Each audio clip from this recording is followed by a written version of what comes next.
So what's interesting about our museum that we've been open since 1992 is that we have a lot of families that have donated to us over the years, and we also have donations through different museums. We start off our exhibit room, we do pre-European settlement, so Native Americans, early explorers, all the way up to the early 1900s of the Waxhaw region. We have a lot of cool things over here for early exploration because that's when we have the Waxhaw natives, we have a lot of diary entries explaining how they came to the Waxhaws and how they interacted with the Waxhaw tribe. Over here, the Ray family, if you're familiar with 485 right up Providence Road, it's Waverly Shopping. Ray Road. Yeah. RHEA. Yeah. Right past that is they just built a big area called Waverly Shopping Center. That was the Ray family land. And when the last person passed away that truly cared about all the artifacts they had on that their family just collected over the years, These were some of them. Yeah, a lot was from their home sites, but then also just from the region. And they donated to us last year. We had an archaeologist come date some of these for us. And some of the stone tools on top date back to the Archaic period, and that's about 10,000 years old. Wow, look at this one right here. Is that, you see that one's like a pipe? And we had, on my high school volunteers, we actually have a larger part of this donation. Yes, we had a larger part of the donation, and this was just the display that the high school volunteers decided to put together. And they took ownership of it, and they just did a fantastic job. But we put the tools that we have on top. What was interesting was that when I think of arrowheads, I think of small and pointed, but I recently found out that those means earlier, and by earlier I mean like 400 to 1,000 years old. But actually the larger ones, and it was based on how they hunted, are the older ones. So if it's broader, that's dates. Spear tips versus like actual projectiles. Well, I mean, spear tips were thrown and axe levels were flown. And it was all what they ate at the time, what they hunted. Cal is using that degree. There was a point in time where I could have told you and identified what some of these were. I love looking at charts to kind of compare them. A lot of that now. This is actually, talking about the Great Wagon Road, how a lot of the early European settlers to the Waxhaw region traveled down the Great Wagon Road. And this was the Howie family. Howie family, it's spelled a lot of different ways, but they're one of the early European settlers to the Waxhaw region. And this was the wagon that they took down on the Great Wagon Road. And there's also journal entries from the Howie family of them using this wagon to go to camp meeting and also to travel to Charlotte. So it's really interesting to have, and it's really amazing, piece of history to actually have that wagon, because when you think of the wagon, them traveling in it, you don't think of it as this size, this large. And this is circa 1814. It just seems so fragile to have traveled the distances that people would have traveled with these. So And which it's is why they bumpy. would break down all the time, and you have to stop Yes. down and fix your wheel. But part of 521 is a lot of different areas. And Springs Greenway has part of the Great Wagon Road, remnants of it, of the original wagon road on how they traveled down. I mean, look at this. It's just a wooden wheel with just a piece of metal for the tire, really. I mean, it's insane.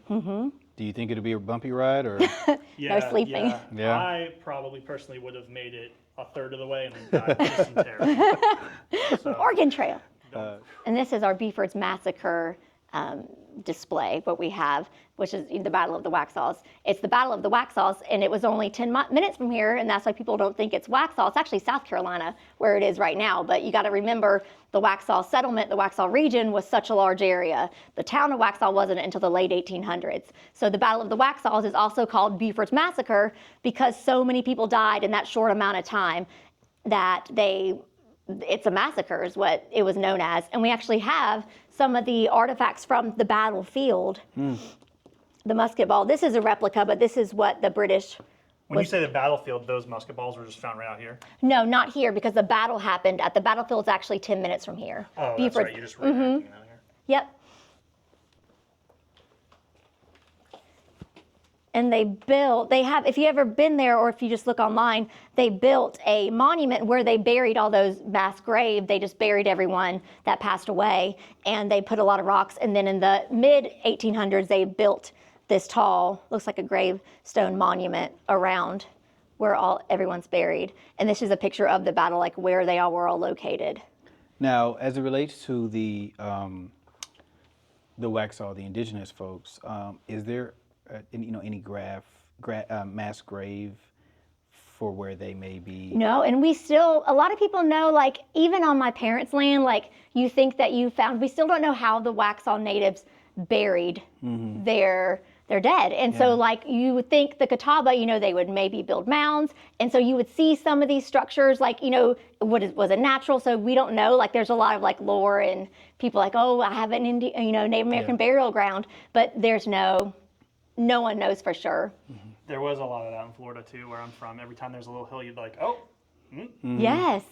And there was a lot of rumors of different burial mound sites that people would hike out in the woods to go check out. But, a lot of it was rumors. And the Catawba Nation, they actually chose to join the Patriot cause. And that had a lot of effects for, there's good and bad. Like, there's also things that happened because they decided to join it. They had a lot of lasting effects on their tribe. But they did choose to fight for the Patriots. And those were where the Waxhaw natives, we think that they joined, the few that were left. And these aren't from the battle, but these are actually muskets from the 1700s. Listen to that slogan. How you argue with Join that? Join or die. And of course, this is not the original battle flag, but do you know much about the American Revolution battle flags? There's only, I want to say, less than 30 battle flags. And what they would do, they would capture the flag, kind of like when you think, so the British captured this battle flag. And the original battle flag was actually kept in the Tarleton family. He was the British officer. And recently, I want to say in the past, like, less than 10 years, it was sold at auction. How much? And it was one of the best kept flags. It was sold with, I think, 2 other battle flags, and it went over $1 million. Over $1 million? And it was one of the very best kept American Revolution flags was this flag, of course, the replica, but this actual battle flag was one of the last surviving best, like, in one piece battle flag remaining. What if you kept it to see if it kept appreciating? Yeah, battle flags probably appreciate. I would think so as well. Americans love their battle flags. What are the symbols on here? We got like a beaver. It was actually a part, because most of the people, the Patriots that passed away in the battle were from Virginia. They were a Virginia troop. Of course, a lot of the Waxhaw who fought for the Patriot cause participated in the battle, but it was mostly a Virginian. And this 1820, look at this flag. This is an original 1820 American flag. So not many stars. No, but look how much character those stars have. They're just kind of put on there. There's no rhyme or reason. Wherever they can fit a star. Yep. I wonder if they ever thought that this would have to expand. Because now we have way more than that, right? The biggest thing, I know Charlotte Mecklenburg, is all built on gold mines. And what's neat about Union County is in the 1850s, gold mining, the occupation was second to farming. And we had over 30 gold mines in Union County. Our biggest one was the Howey gold mine, and that produced jobs, it produced so much gold. It has a lot of gold still left, but we can only get down to 600 feet, and you would have to go even deeper. So there's still a lot of gold left, but it would cost millions to actually get lower than where you need to be. Somebody's going to get it. To get the gold. What's very interesting is that we have a known, but it's unable to be located. We just know the area. What they would do for the Howey gold mine, that's the largest in all of Union County, they would use slave labor. People would hire out their slaves. And what happened, of course, why do you think they did that? It was one of the most dangerous jobs. If you look at newspaper articles, every other week in this time period, someone would pass away in the mines. That's why this is a replica, so you know who's in and who's out of the mine. Because it was so dangerous. And there actually is a slave cemetery across the street from the Howey mine because it was such a dangerous job. From people who passed away in the mines. Where's the Howey mine at? How far is it out in the county, or? It is about 2 miles from this location. Wow. What's there now? Is it mostly filled in? It's privately owned. They were talking about making it like a visiting site, kind of, I'm sure, similar to Reed's Gold Mine. doing that, but it hasn't gone anywhere in the recent years. You can find information like YouTube videos that they've done, maybe when they first purchased the land, but nothing's come of it. Sounds like an opportunity, Murph. Yeah, it's crazy how much gold mining there was in like Georgia, North Carolina, but I just don't feel like you hear like they embrace that history that much because you can go like Dahlonega, which is a gold mining town, right? And you can see museums like this where they've got exhibits for it, but when you go out west to some of these like abandoned ghost towns, like they're trying to rebuild these whole towns to tell the Well, history even of growing mining. up, I've lived here since 1991. Even growing up, I didn't know until I did my own research that there was a gold mine. Like people don't talk about it. And then after researching so much, like it was huge. Like, I mean, so many people died in these mines. It was such a dangerous job, and it was such a big business that There were kind of a lot of them in the area, it sounds like. over 30 in Union County. Yeah. And then up in Alexander County, there's some as well, up in Taylorsville. Yeah. And literally all of downtown Charlotte is built on gold mines. Yeah. Wow. We got to get out we got to get out the pics and. Yeah. North Carolina. Well, that's where they started finding when the first gold mine, because this was all before the California gold rush. Like the first gold rush was North Carolina. Yeah. This whole area was the gold rush. People don't realize that. It's not, California gold rush is way later down the road. But that's why the family that first found the gold in Waxhaw, it was just in a creek bed. Like they would just, in 12 Mile Creek, they would just see little flakes of gold and then, But I think that when you see that natural resource being so plentiful that you don't even know that you're actually sitting on a quote unquote gold mine. Well, think about the Native Americans. Like, did they consider, I honestly don't know. I'm just saying this, like did they think that was only valuable like the if you Aztecs and the Mayans didn't see it valuable. They had just like roomfuls of it. So when the Spanish came, they it's were only like, if you make it valuable. It's only if you make it when valuable. they saw how much gold they had, I mean, they were hauling it back and huge, loads. They didn't even see it as valuable. But that goes to show that you can make, from a capitalism standpoint, you can make anything, whether it's a precious metal, whatever, have value. Well, look at land prices and houses. A house in downtown Waxhaw could go for $1 million now, but if it was out in the middle of nowhere, the same house could be worth nothing. Exactly. We didn't have any, of course, in this area, Civil War battles weren't really, they just didn't happen in the area. But towards the end of the war, with Sherman's march coming down, we had a skirmish, and that was about 2 miles from here. It's called the Battle of Wilson's Store. They call it a battle, but it's not a battle. They were actually on their way to Lancaster. If you're familiar with the Lancaster jail, that's when, after this battle, they went to Lancaster jail, and that's why we don't have a lot of the court documents and records, genealogy, because the Lancaster jail and courthouse was burned.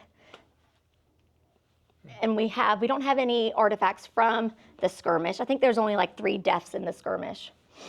What is the definition of a skirmish for some individuals that may not know? A skirmish would be, it's not considered a battle based on like the time and then also how large it was, how many people are fighting in it. Okay. It's just a few people shooting at each other, not a lot of people shooting at each other.